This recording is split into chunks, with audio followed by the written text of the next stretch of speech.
Медицина, образование, жилье, политика – масштабные задачи, которые Владимир Путин поставил в своем послании Федеральному собранию 1 марта прошлого года. Приоритетные проекты, прописанные, несомненно, внести вклад в развитие страны, чтобы каждый уголок великой державы непременно процветал. Одним из важных направлений является развитие здравоохранения, огромное значение которому уделяет и руководство республики. Для оказания высококвалифицированной медицинской помощи в регионе открыто ряд медицинских учреждений. Только в октябре 2018 года свои двери распахнули сразу 2 амбулатории. Тысячи жителей сразу 2 административных округов Назрани, Альтивского и Насыркорта получат медицинскую помощь в современных зданиях. Очень хорошие условия для проведения различных анализов. Об этом мы могли только мечтать, потому что раньше нам приходилось все делать ручным методом. Это вот биохимический анализатор Сапфир-400. Он выполняет от 20 до 22 параметров. Но с помощью можно и микроэлементы сделать, и электролиты сделать, и субстраты сделать. Вот этот аппарат, иммуноферментный аппарат. С помощью этого аппарата мы делаем гепатиты, ТОЧ-инфекции, ПСА. За последние 5 лет здравоохранение региона удалось вывести на 3-уровневую систему оказания медицинской помощи. С открытием республиканского перинатального центра и онкодиспансера вдвое снизился показатель младенческой смертности и от онкологических заболеваний. Полностью исключена и материнская смертность. Большое внимание в Ингушетии уделяется профилактике заболеваний. В регион в который раз приехали ведущие врачи Федерального медико-биологического агентства. Бригада из 6 врачей успела побывать во всех районах республики. Выявлено сотни заболеваний на ранних стадиях. За месяц врачи осмотрели 15 тысяч пациентов. Успели привить 1300 человек, в том числе детей. Это и выявление онкологических заболеваний на ранней стадии, и решение вопроса дальнейшего лечения, либо это здесь на территории республики, либо это в федеральных клинических центрах Федерального медико-биологического агентства. До 2024 года Ингушетия будет участвовать в 12 национальных проектах. Общий объем финансирования составит более 13 миллионов рублей. Благодаря поддержке федерального центра республика значительно продвигается в развитии. Приоритетным направлением на ближайшее время относится строительство многопрофильной больницы, психоневрологического диспансера, новых больниц в Карабулаке, в Сунжинском и Малгобекском районах. Мы участвуем в 9 национальных проектах, и по каждому этому направлению мы, соответственно, прошли согласование. И я думаю, что в дальнейшем для того, чтобы внедрить то, что у нас задумано, это нам очень поможет. Это самое основное, самое важное – улучшать, повышать квалификацию врачей.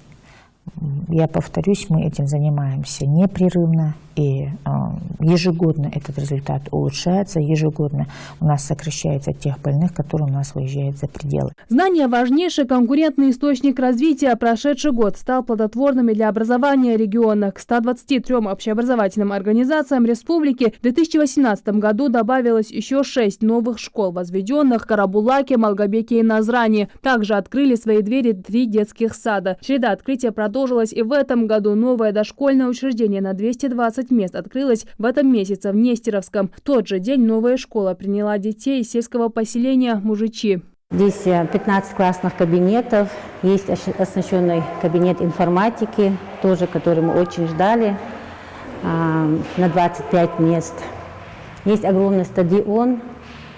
У нас вообще здесь не было места, где можно было заниматься спортом, и учащиеся нашей школы были вынуждены ездить в соседнее село, заниматься спортом.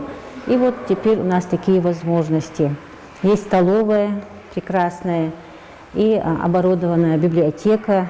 И я думаю, что это во многом облегчит наш труд, и мы уже сможем давать хорошие результаты.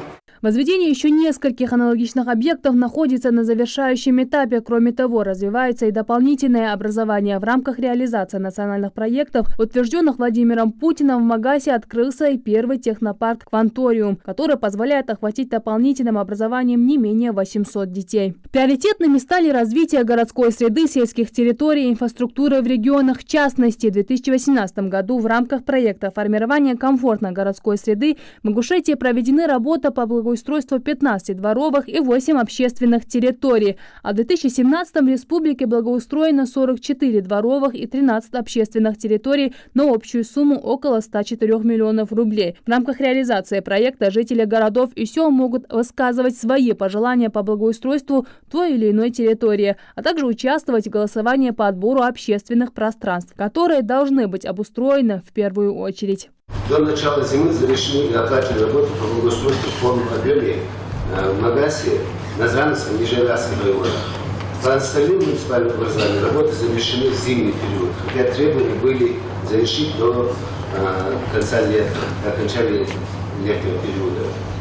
В разрезе по муниципальному образованию, у вас слайдовый материал, город Магас, одно общественная территория и одно дворовое. Слайд 3. Малгобек. 3 дворовых, одно общественное. Качественные дороги также одна из важнейших задач, стоящих перед регионами. В частности, в республике начата масштабная реконструкция 26-километрового участка трассы «Кавказ». 3 транспортные развязки, 4 полосы движения, современное оснащение и сотни новых дорожных знаков. Все это обещает быть ближе к 2020 году. Идет полная реконструкция участка, значит, с устройством 3 развязок в 2 уровнях. И, соответственно, приведение ее к первой технической категории. Нельзя не отметить и стремительное развитие культурной составляющей республики. Прошедший год стал рекордным по количеству построенных и открытых культурных центров. Впрочем, в этом году открытие планируется ничуть не меньше. В рамках федеральных программ место для культурного досуга уже появилось в селениях Барсуки, Далаково, Алиюрт, Газиюрт, Акиюрт, Ашты и Алкун общей стоимостью 250 миллионов рублей. Последний такой объект открылся в селении Верхние Очелки. И до сих пор не имели возможности для своей творческой реализации. Ведь в каждом ребенке есть определенные свои способности творческие. А когда таких условий нет, чтобы они реализовались и выявились, конечно, ребенок однобокое развитие происходит. Но теперь у нас имеются возможности по их наклонностям, способностям выявлять и дальше их развивать, эти способности здесь. Успехи во всех направлениях социально-экономического развития республики, а впереди не менее перспективные задачи. Они уже определены руководством страны и требуют решения. Жарадат Хулухоева, Новости 24.